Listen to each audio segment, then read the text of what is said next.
Hello guys, welcome to the new episode of Aussie versus Wild. In a world where idiots survive in the harsh lands of Nebraska. I've been here for days and I haven't eaten anything but maggots and worms. Well, I hope I can ride a tornado back to my home and earthquake to flee me back into my bed. Well, I hope I get some souvenirs on the way. Listen, mini bear girls, if you want to live, I suggest you don't walk into a spitting mass of winds ranging from 120 to 180 kilometers per hour. And the earthquake will probably shake up some of the earth into several pieces, and the tornado will fling some of that debris at you. Who are you calling mini bear grills? Hey guys, What's a tornado? where did you come from? I actually don't know. I was taking a walk in my neighborhood in good old Australia and ended up here. Yeah, we're in Nebraska. That's where lots of tornadoes come from. For once, mini bear girls has got it right. Tornadoes can form just about anywhere, but 75% of them happen in the United States. But they usually happen in the middle of the United States, which is called Tornado Alley. Hold on, we're supposed to be Aussie versus Wild episode. Aren't you supposed to be Australian? Mamma mia, I've been found out. Few minutes, hours later. Okay, so what do we do now? I have an idea. No! Narrator, please don't argue with me. You're not even a part of this epic show. Shouldn't you be moderating tornadoes? Guys, we need to stop fighting. Fighting is for bad people. Hello guys, we need to chop. Okay, so my brilliant idea before I got interrupted, not to point any fingers, but was that we should figure out more about tornadoes. I got that one down, mate. Tornadoes are wild, vicious creatures that can rip apart buildings brick by brick and tear up rich, valuable land, causing erosion. This process is called deflation.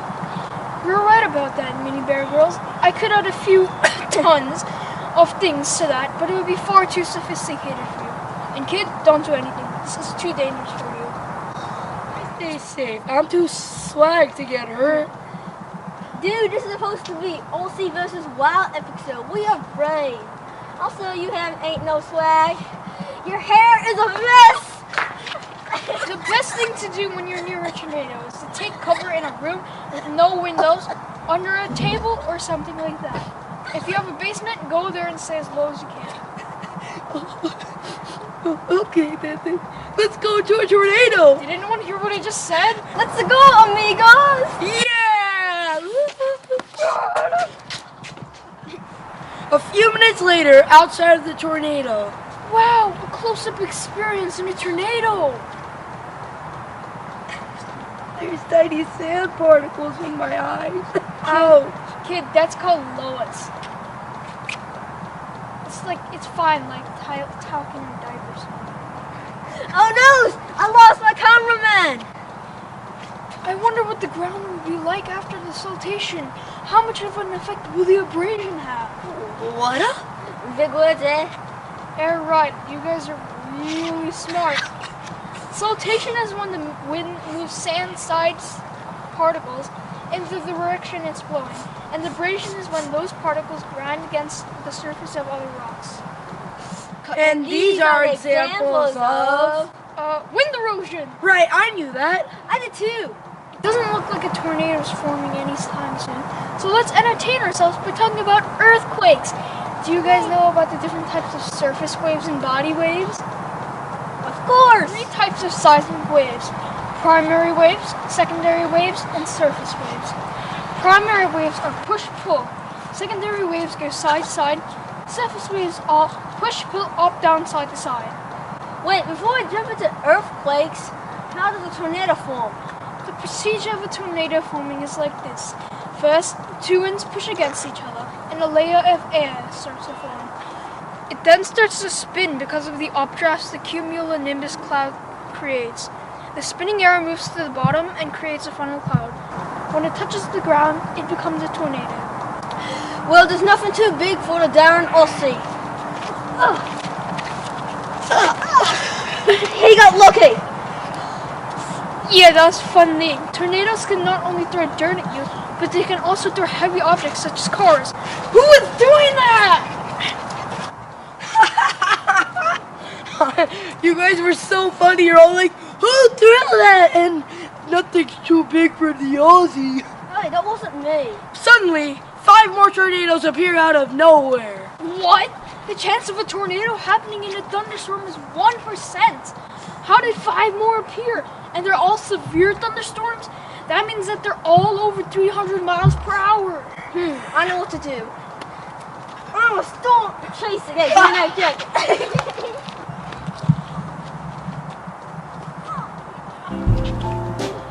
After 7 minutes, Aussie had no effect whatsoever on the tornado.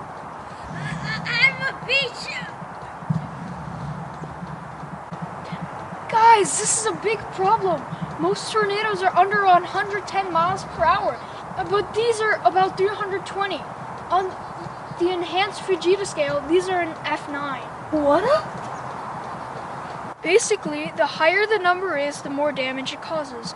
For example, an F12 could be as fast as the speed of sound, while an F0 could pretty much just break off branches and peel off the surfaces of some roofs.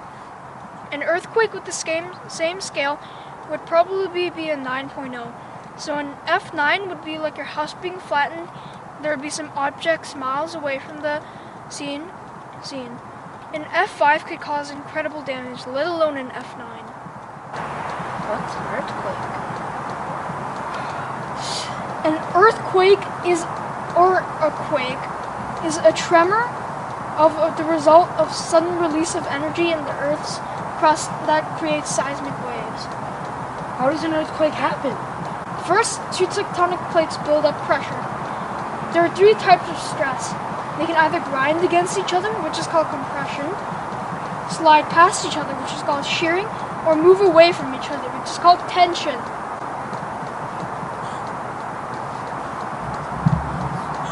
I'm gonna show those tornadoes who's boss. Tune in next time to Aussie versus Wild. That is, if the Aussie survives until next time.